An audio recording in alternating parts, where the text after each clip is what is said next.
సర్వాధికారి అయిన దేవుడు తన అద్భుతమైనటువంటి ఆశ్చర్యమైన కృపచేత మనలందరినీ సజీవుల లెక్కలో జ్ఞాపకము చేసుకొని దేవునిని స్తుతించుటకు ఆరాధించుటకు దేవుడు మనకిచ్చిన గొప్ప తరుణాన్ని బట్టి దేవాది దేవునికి స్తుతులు చెల్లించబద్దులమై ఉన్నాము. అదే సమయంలో క్రమముగా దేవుని వాక్యమును నేర్చుకుంటూ దేవుని సన్నిధానములో బలపరచబడుతూ ఉన్నటువంటి ఆత్మీయులైన ప్రియబిడ్డలైన మీ అందరికీ కూడా ప్రభు అయిన యేసుక్రీస్తు పేరట నిండు మనస్సుతో వందనములు తెలియచేయచ్చు ఉన్నాను. ప్రియులారా, దేవుడు తన గొప్ప కనికరాన్ని బట్టి ఎక్కడో ఉన్న ఈ దీన సేవకుని, మరుగై ఉన్న నన్ను తన మహా కనికరాన్ని బట్టి ఈ టీవీ ద్వారా కావచ్చు, యూట్యూబ్ ద్వారా ఇలాగ నిలవబెట్టుకొని తన అమూల్యమైన సంగతులను కొన్నింటిని మీతో పంచుకోవడానికి దేవుడు నాకు ఇచ్చిన గొప్ప తరుణాన్ని బట్టి నేను ఆ దేవాది దేవునికి ఎంతగానో రుణస్థుడనై ఉన్నానండి. ఎందుకంటే ఆయన నోటి మాటలు మీతో పంచుకోవడం, మీరు ఆ మాటలను ఎంతో ఆసక్తిగా వినడం, ఆ మాటల ద్వారా ఆత్మీయంగా బలపరచబడడం, దేవుని రాకడకు సిద్ధపడడం అన్నటువంటిది అది ఒక గొప్ప అద్భుతకరమైనటువంటిది. కాబట్టి దైవ జనాంగమ క్రమముగా వీక్షిస్తున్న ప్రతి మాటలు కూడా మీరు మదిలో ఉంచుకొని బలపరచబడాలి అని, ఇతరులకు ఈ విషయాలు తెలియచేయాలి అని, ఈ పరిచర్య నిరంతరం కొనసాగడానికి మీ ప్రార్థన సహకారం అవసరమని గుర్తించి తప్పకుండా ప్రార్థిస్తారు అని విశ్వసిస్తూ ఉన్నాను. గడిచిన దినాల్లో కొన్ని విషయాలు మనం ధ్యానం చేస్తూ వస్తున్నాం. ఇది ఇప్పటితో అయిపోదండి. దాదాపు 19 సందేశాలు, కేవలం 3 వచనాల్లో 19 సందేశాలు ఉన్నాయి. నేను ఒక కోణములో చెబితే దేవుని ఆత్మచేత ప్రేరేపించబడిన వారు అవే సందేశాలను మరొక కోణంలో కూడా చెప్పవచ్చు. అలాగని ఆ సందేశం యొక్క గొప్పతనము తగ్గిపోదు ప్రియులారా, దినదినం ఇంకా మెరుగవుతూ ఉంటుంది.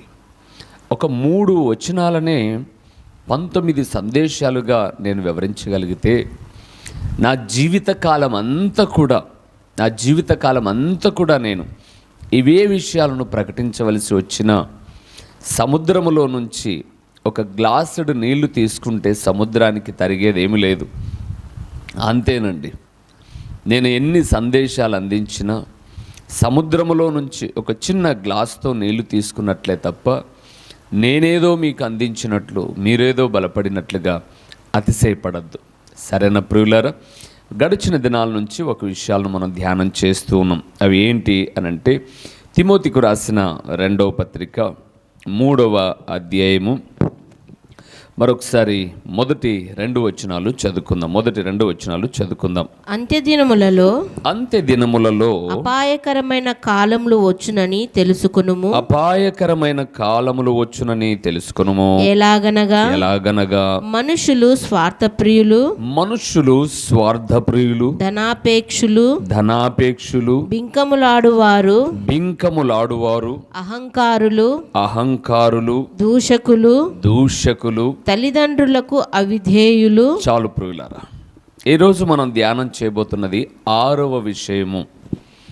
అంత్య దినములలో, అపాయకరమైనటువంటి కాలములలో మనుషుల యొక్క వ్యక్తిత్వాలను మనం చూస్తూ ఉన్నాం.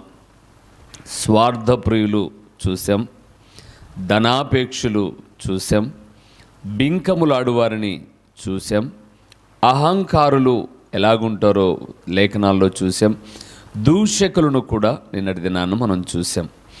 ఈరోజు మనం ధ్యానం చేయబోతున్న 6వ విషయము ఏంటి అనగా, తల్లిదండ్రులకు అవిధేయులు. ప్రభునందు ప్రియులారా, ఈ మాట చెబుతూ ఉన్నప్పుడు నిజంగా అవిధేయులు అనే వాళ్ళు ఉంటారా?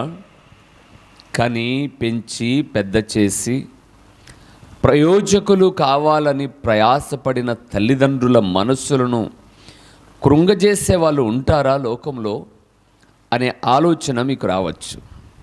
లేదా కొంతమంది అయితే, బాబు నువ్వు చెప్పేది అక్షరాల నిజము నాయనా. ఎందుకంటే మా పిల్లలను మేము కని పెంచి ప్రయోజకులను చేశాం. ప్రస్తుతం వారు అవిధేయులుగానే ఉన్నారు. అవునండి, విధేయత అనేది ఆశీర్వాదాన్ని తెస్తే అవిధేయత అనేది నాశనమును తెస్తుంది. ప్రియులారా, బైబిల్ గ్రంథంలో మీరు చూస్తే నిన్ను కనిన తల్లి ఉపదేశమును తండ్రి ఉపదేశమును తృణీకరించకూడదు. పాత నిబంధనకు కనుక మనం వెళ్తే పిల్లలు తల్లిదండ్రుల మీద తిరగబడితేనట ఆ విషయాలన్నీ కూడా చెప్పడానికి కేవలం ఈ అర్ధగంట సరిపోదు. ప్రియులారా, అవిధేయుల గురించి మాట్లాడాలి అంటే అనర్గళంగా నేను ఒక 3-4 సందేశాలు మాట్లాడవచ్చు. కానీ నేను ఒక్కొక్క రోజు ఒక్కొక్క సందేశాన్ని క్లుప్తంగా వివరించాలనుకున్నాను కాబట్టి దాటి వెళ్తున్నాను. పాత నిబంధనలోనికి మనం వెళ్తే తల్లిదండ్రులకు అవిధేయులుగా తమ తల్లిదండ్రి మీద బిడ్డలు తిరగబడితే వారిని ఊరి వెలుపలకు తీసుకొని వెళ్ళి రాళ్లతో కొట్టి చంపాలని ఉంది.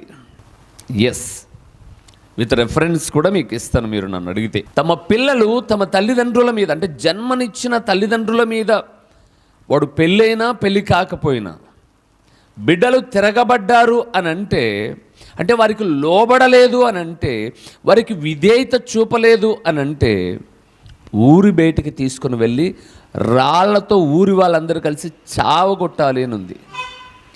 నిజంగా అదే ఆజ్ఞలు అదే ఆచరణ ప్రస్తుత దినాల్లో ఉంటే భూమి మీద ఏ తల్లిదండ్రులకు పిల్లలు మిగలరండి.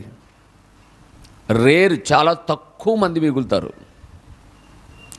పాము తన పిల్లలను తను తింటుందో లేదో నాకు తెలియదు, కానీ ప్రతి ఒక్కరూ మాత్రం తమ పిల్లలను రాళ్లతో కొట్టి చంపాల్సిన పరిస్థితి వస్తుంది.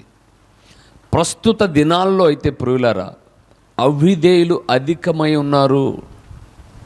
అందుకే తమ తండ్రిని తల్లిని దూషిస్తే వాని కన్నులు లోయ కాకులు పీక్కు తింటాయి అంటాడు జ్ఞాని అయిన సొలొమోను. ప్రభునందు ప్రియులారా, అవిధేయత అనేది నాశనాన్ని తెస్తుంది. విధేయత అనేది ఆశీర్వాదాన్ని తీసుకొస్తుంది. ఈరోజు లోకంలో అవిధేయులే అధికంగా ఉన్నారండి. మీరు అడగచ్చు, ఎందుకన్నా మా పిల్లలు ఇలాగ అయిపోయారు? మేము వారికి దైవికమైన క్రమాన్నే నేర్పించామన్నా. చిన్నప్పటి నుంచి సండే స్కూల్కు పంపాం, యవనస్తులైనప్పుడు యూత్ మీటింగ్కు పంపాం, వయసు వచ్చిన తర్వాత క్రైస్తవ వివాహం చేశాం. ఎందుకన్నా మా పిల్లలు మా మీద అవిధేయులయ్యారు? ఎప్పుడన్నా ఈ ఆలోచన వచ్చిందా మీకు? ఒకవేళ రాకపోతే ఇప్పుడు ఆలోచన చేయండి. ఇలాంటి ఆలోచన మీకు ఎప్పుడో ఒకసారి వచ్చి ఉండొచ్చు. మేము మంచోళ్ళమే, మేము ఎవరికి అపకారం చేసిన వాళ్ళం కాదే, మేము ఎవరికి కీడు చేసిన వాళ్ళం కాదే, అలాంటిది మాకేంటి ఇలాంటి పిల్లలు, మా పరిస్థితి ఏంటి ఇలాగైంది అనే ఆలోచన మీకు ఎప్పుడైనా వచ్చింటే బైబిల్లో ఒక అద్భుతకరమైన మాట ఉందండి. అది చెప్పి నేను వివరిస్తాను. రండి, యెషయా గ్రంథానికి వెళ్దాం. పరిశుద్ధ బైబిల్ గ్రంథము నుంచి యెషయా గ్రంథము 1వ అధ్యాయము 2-3 వచనాల్లో ఉన్న దేవుని వాక్యాన్ని మనం చదువుదాం. యెహోవా మాట్లాడుచున్నాడు. సృష్టికర్త అయిన దేవుడు మాట్లాడుచున్నాడు. ఆకాశమా ఆలకించుము, భూమి చెవియొగ్గుము. నేను పిల్లలను పెంచి గొప్పవారినిగా చేసితిని. వారు నా మీద తిరుగబడి ఉన్నారు. ఎద్దు తన కామాందు నెరుగును, గాడిద సొంతవాని దొడ్డి తెలుసుకొనును. ఇశ్రాయేలుకు తెలివి లేదు, నా జనులు యోచింపరు. ప్రభునందు ప్రియులారా, మీ ప్రశ్న ఏంటి? మేం మంచివారమే, మేం ప్రార్థనకు వెళ్తాము, మేము కానుకలు అర్పిస్తాము, మేము పాటలు పాడుతాము, లేదా మేము దేవుని సేవ చేస్తాము, మా పిల్లలు ఎందుకు ఇలాగ తయారయ్యారు? మా పిల్లలు ఇలాగ తయారు కావడానికి కారణం ఏంటి అన్నది మన ప్రశ్న అయితే దేవుడు జవాబిస్తున్నాడు. చూడండి, యెహోవా మాటలాడుచున్నాడు. మాట్లాడండి ప్రభువా, మీకు అభ్యంతరం ఏముంది, ఆటంకం ఏముంది అంటే, ఆకాశమా ఆలకించు, భూమి చెవియొగ్గు, సహజంగా దేవుడు ఎవరితో మాట్లాడాలి? దేవుడు తన పిల్లలతో మాట్లాడాలి. కానీ ఇప్పుడు తన పిల్లలతో మాట్లాడడానికి దేవుడికి ఇష్టం లేదు. చూడండి, అప్పుడప్పుడు మన పిల్లల ముఖం చూసి మాట్లాడడం ఇష్టం లేకపోతే ఏ గోడనో ఫ్యాన్నో చూసి మనం మాట్లాడతాం.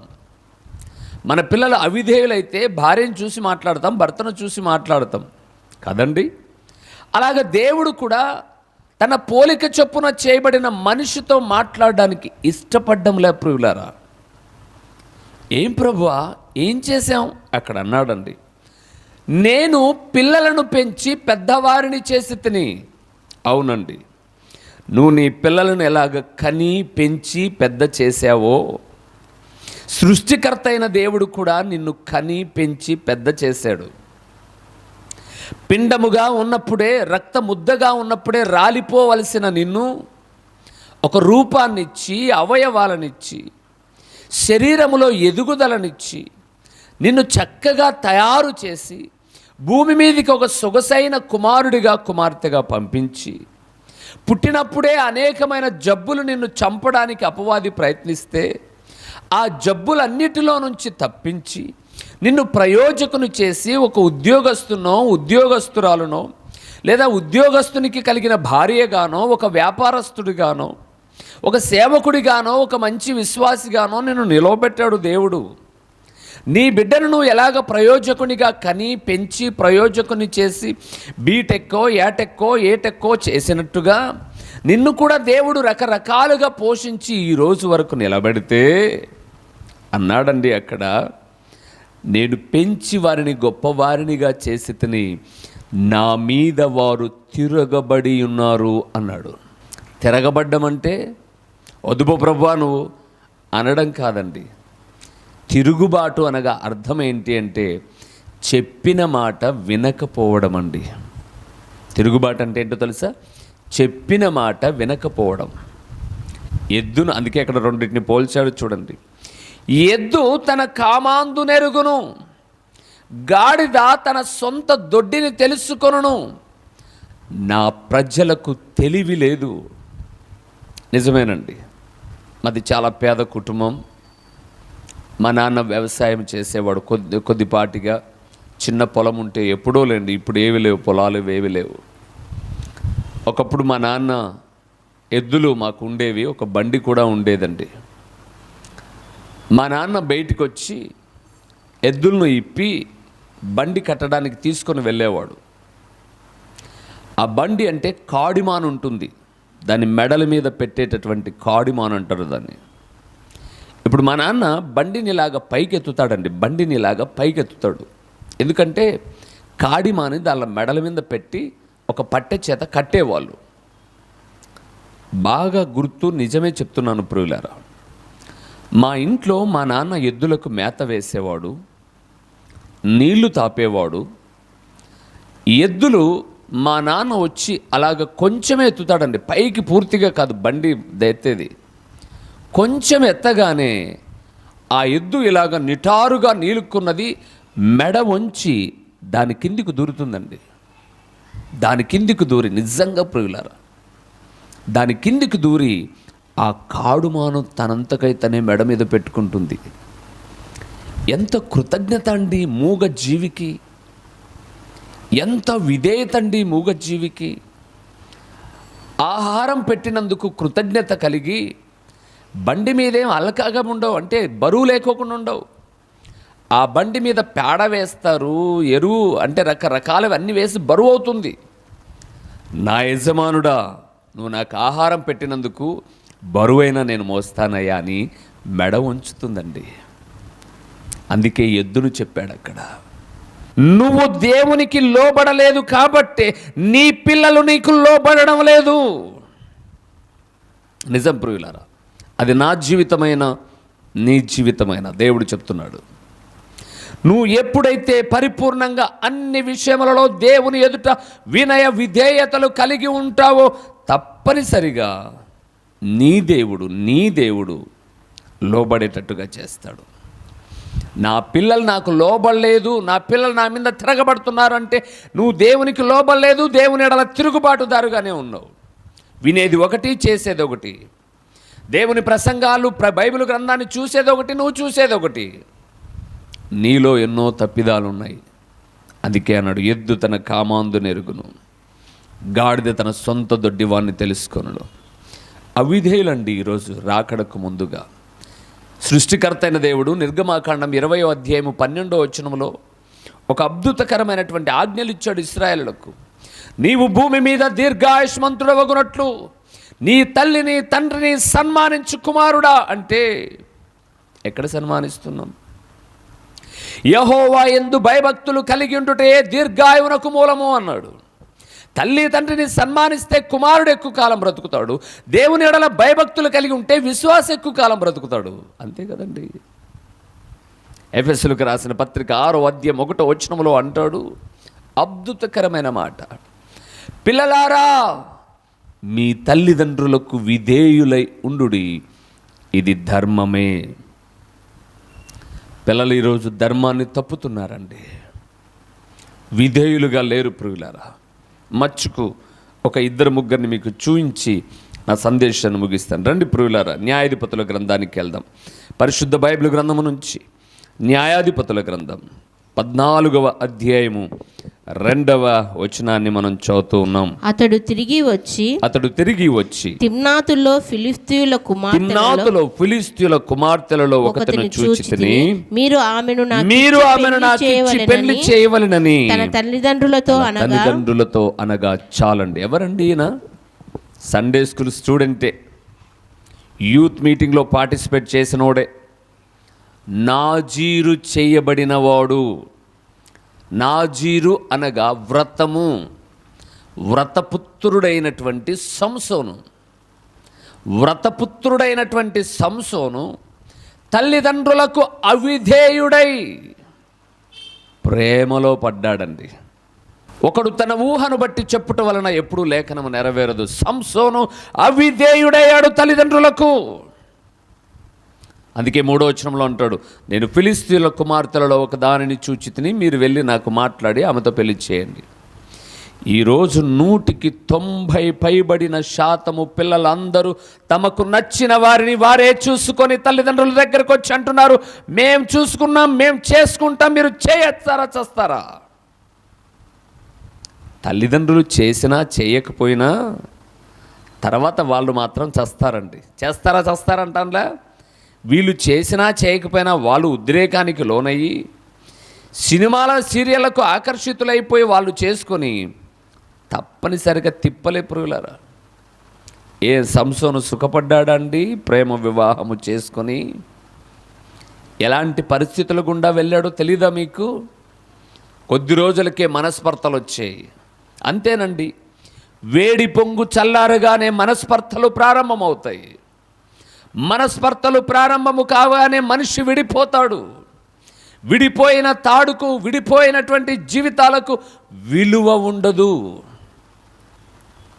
సంసోను విడిపోయాడు. తన భార్యతో చిన్న గొడవ వచ్చి ఇంటికి వచ్చేస్తే, గొడవ అయిపోయి సర్దనిగిపోయి మళ్ళా వెళ్ళేసరికి వాళ్ళ నాన్న ఇంకొకరికి ఇచ్చి పెళ్లి చేసేసాడు.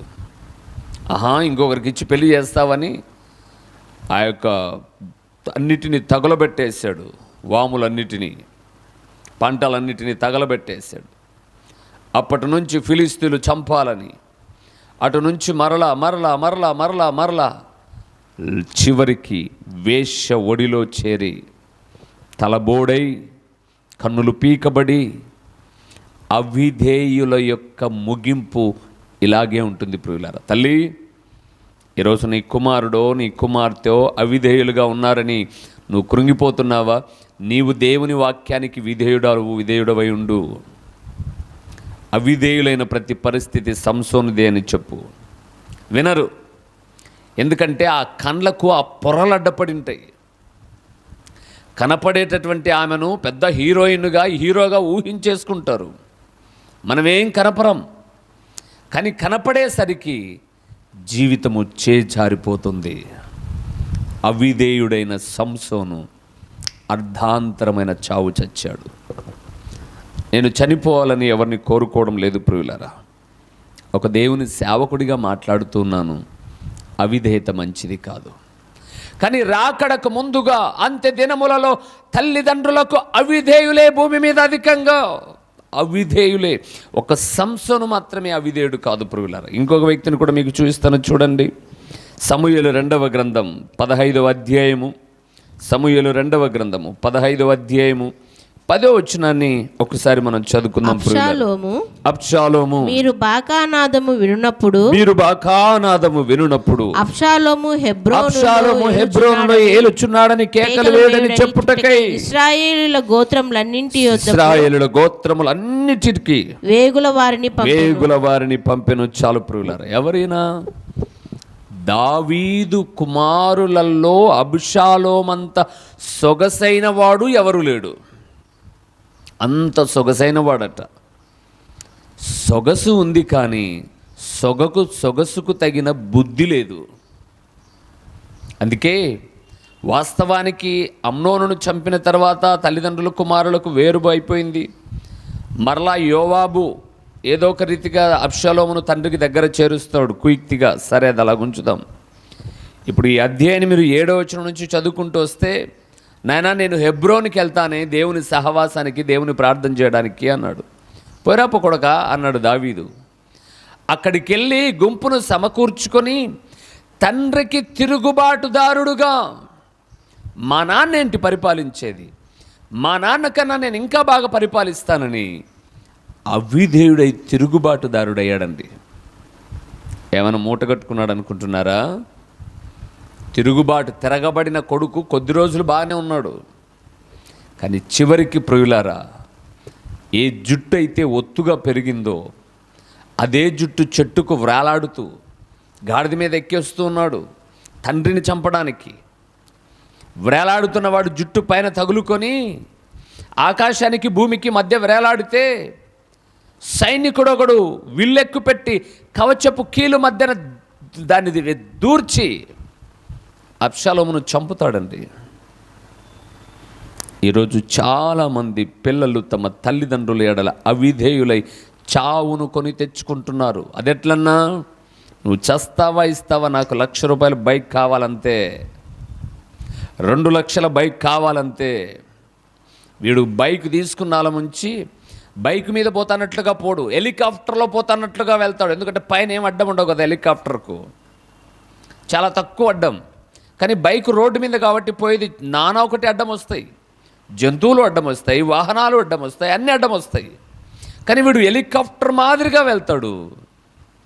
తండ్రి మీద తిరుగుబాటుదారు చేసిన అబ్షాలోము చచ్చినట్టుగా ఎంతమంది అండి ఈరోజు హఠాన్మరణాలు, తల్లిదండ్రులకు శోకాన్ని తెస్తున్నవారు అవిధేయులై. ఎందుకంటే కష్టము తెలీదు, దాని విలువ తెలీదు. కష్టపడితే ఒరే ₹1,00,000 ఎంత కష్టమని తెలిస్తే అది వేరు. వీడు తండ్రి తీసిచ్చాడు, ఆ 1,00,000 విలువ తెలియదు వీనికి. ఎంతసేపు ₹60 పెట్రోల్ పోసుకుంటే పోయేది ఒకటే తెలిసింది. ₹60 కూడా ఇచ్చేది నాయనే. సంసోను ప్రేమలో పడి చచ్చాడు, అబ్షాలోము తిరగబడి చచ్చాడు. ఇంకొకడు ఉన్నాడు, లూకాసు వార్త 15వ అధ్యాయంలో చదవద్దులేండి మీరు. తర్వాత 12వ వచనం 13వ వచనం చూస్తే తప్పిపోయిన కుమారుడు గురించి అందరికీ తెలుసు కాబట్టి నేను చదివించలే. కానీ అక్కడ 12వ వచనంలో తండ్రి నా ఆస్తిలో నాకొచ్చే భాగం నాకే అన్నాడు. వీడు ఎప్పుడు పని చేశాడండి ఆస్తిని అభివృద్ధి చేయడానికి? ఈరోజు చాలామంది అదే అడుగుతున్నారు. పిల్లలను తిడితే, గద్దిస్తే, రే తప్పురా అని అడిగితే నా భాగమేదో నాకే అంటున్నాడు. ఎప్పుడు పడ్డావురా నువ్వు కష్టం భాగమంతా సంపాదించడానికి? ఇలాగ అడిగితే తల్లిదండ్రులు ఏం చేయాలో అర్థం కావడంలా. నా భాగము నాకే అన్నాడు. ఇచ్చాడు పాపం, మంచి తండ్రి ఆయన. ఇస్తే తీసుకువెళ్ళాడు, జల్సా చేశాడు.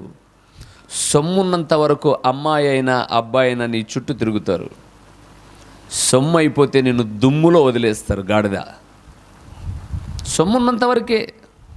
నువ్వు అనుకుంటున్నావు ₹10 ఖర్చు పెడుతున్నావు కాబట్టి ఏ అమ్మాయో ఏ అబ్బాయో నీ చుట్టూ తిరుగుతున్నారు. ఆ ₹10 నీ దగ్గర లేకపోతే నీ ముఖం మీద దుమ్ము కొట్టి పక్కకు పోతారు. అదే జరిగింది తప్పిపోయిన వాడిది. సొమ్ము అయిపోయింది, స్నేహితులందరూ దూరం అయిపోయారు, తినడానికి తిండి లేదు, ఇంటికా రాలేడు, ఏం తింటున్నాడు ఇప్పుడు? పందులు తినే పొట్టు తింటున్నాడు. ఎంతమంది అండి తల్లిదండ్రులను విడిచిపెట్టి మేమేదో సాధిస్తాం హైదరాబాద్కి వెళ్ళి అని, మేమేదో సాధిస్తాం బెంగళూరుకి వెళ్ళి అని, మేమేదో సాధిస్తాం బొంబాయికి వెళ్ళి విజయవాడకి వెళ్ళి అని. పందులు తినే పొట్టు కాదు, మిగిలిపోయిన అన్నాలు తిని బ్రతుకుతున్న వాళ్ళు తెలుసు ప్రియులారా మాకు. కథలు కాదు ఇవి. సరైన తిండి ఉండదు. అమ్మ లేవగానే ఏం కష్టపడుతుందో ఏమో తెలీదు, సకాలంలో టిఫిన్ సిద్ధం చేస్తుంది, మధ్యాహ్నానికి బిడ్డ వస్తాడని ఆహారం సిద్ధం చేస్తుంది, రాత్రికి మంచి ఆహారం ఇచ్చి పడకను సర్ది పడుకోబెడితే తిరుగుబాటుదారులైనటువంటి వాడు ఎక్కడ పడుకుంటాడో, ఎక్కడ ఉంటాడో, ఎక్కడ తింటాడో తెలియని పరిస్థితి. అవిధేయులు రాకడకు ముందు అంత్య దినాలలో అవిధేయులు. ఎవరికి అవిధేయులు? తల్లిదండ్రులకు అవిధేయులు. అవిధేయులైన సంసోను చచ్చాడు అర్ధాంతరంగా, అవిధేయుడైన అబ్షాలోము చచ్చాడు అర్ధాంతరంగా, అవిధేయుడైన తప్పిపోయిన కుమారుడు తిన్నాడు పందులు తినే పొట్టు. నువ్వు అవిధేయుడవైతే సోదరుడా సోదరి తింతా ఒకరోజు పందుల పొట్టు కాదు, కాళ్ళ తన్నులు. ఇలాగంటున్నాను, తప్పుగా అనుకోమాకండి. ఇప్పుడు తెలియదర్రా నీకు, ఇప్పుడు నీ కండకు పొగలు అడ్డుపడి ఉంటాయి. ఆ పొగలు తొలగిపోయిన తర్వాత జీవితంలో ఏమి నష్టపోయావో నీకు తెలుస్తుంది. అప్పటికి ఇంకేం లాభం లేదు. సర్వం కోల్పోయినాక ఏమైనా లాభం లేదు. ఇంకా ఆ దాగోను గుడిలో ఉన్న సంసోను అయ్యో తప్పు అయిపోయింది తండ్రి అని వాళ్ళ నాన్నని అడిగితే వస్తాడా? వేలాడుతున్న అబ్షాలోము చచ్చిపోతున్నాను తప్పు అయిపోయిందంటే దావీదు వచ్చాడా? వస్తాడా? తప్పిపోయిన కుమారుడు ఒక్కనికే అవకాశం దొరికింది. నీకు ఈరోజు అవకాశం దొరుకుతుంది. ఏ చెడు స్నేహాలు వ్యసనాలు ఉన్నా వదిలిపెట్టాయి. ప్రభు దగ్గరకు వచ్చి పాదాలు పట్టుకొని నీ తల్లిదండ్రులకు విధేయులై ఉంటే దీవించబడతావు. తలలు వంచండి, ప్రార్థన చేద్దాం. సమయం అయిపోయిందండి. 1-2 భాగాలుగా చెప్దాం అనుకున్నాను. అన్నీ ఒక్కొక్క సందేశాలుగా ఉన్నప్పుడు ఇదొకటి 2-3 భాగాలు ఉంటే బాగుండదని కుదించేసి మాట్లాడాను. ప్రార్థన చేసుకుందాం. ఓ ప్రేమ కలిగిన దేవా, దయగలిగిన పరలోకపు తండ్రి, మీ ఘనమైన నామమునకు స్తోత్రములు చెల్లిస్తూ ఉన్నాము నాయన. అంత్య దినములలో, అపాయకరమైన కాలములలో ఇట్టి వాటికి విముఖుడవై ఉండుము అని నన్ను మమ్మలను మీరు హెచ్చరిస్తూ ఉన్నప్పుడు తల్లిదండ్రులకు అవిధేయులై ఉండకుడి అని సెలవిచ్చారు. ఈ వాక్యం వింటూ కన్ను మిన్ను కనపరాక అవిధేయులుగా ఎందరున్నారో తండ్రి వారిని దర్శించండి. ఈ వాక్యము ద్వారానే కాదు నాయన, వారి స్థానిక సంఘాల ద్వారా, ఆరాధన ద్వారా, దైవజనుల సందేశముల ద్వారా, దైవికమైనటువంటి హెచ్చరికల ద్వారా తమ జీవితాలు మార్చుకొని సరిచేయబడి మీ అడుగుజాడలలో పయనించినట్లు కృప చూపండి. రాకడ సమీపంగా ఉంది, మానవుని పోకడ సమీపంగా ఉంది. ఇలాంటి దినాలలో విధేయులై తల్లిదండ్రులకు లోబడుతూ, దేవాది దేవుడవైన మీ మాటలకు లోబడుతూ మీ నిత్యత్వాన్ని స్వతంత్రించుకోవడానికి కృప చూపండి. ప్రకటించబడిన మాటలు వ్యర్థముగా పోకోకుండా సారవంతమైన నేలను పడిన విత్తనం వలె 30 అంతలుగా 60 అంతలుగా 100 అంతలుగా ఫలింపచేసి మీ గణనామమునకే మహిమ ఘనత ప్రభావాలు మీరు కలుగు చేసుకోమని మా ప్రభువును నీ ప్రియ కుమారుడునునైనా యేసుక్రీస్తుల వారి యొక్క ప్రశస్తమైన నామములో దీన మనస్సుతో అడిగి పొందియున్నాము తండ్రి. ఆమేన్. మా చిరునామా దైవజనులు బ్రదర్ ఓ రూబేన్ గారు, క్రీస్తు ప్రార్థనా మందిరం, డోర్ నెంబర్ 1-10-386, నగరిగుట్ట, పులివెందుల, కడప జిల్లా. మీ ప్రార్థనా అవసరాల కొరకై సెల్ నంబర్ 9989067409.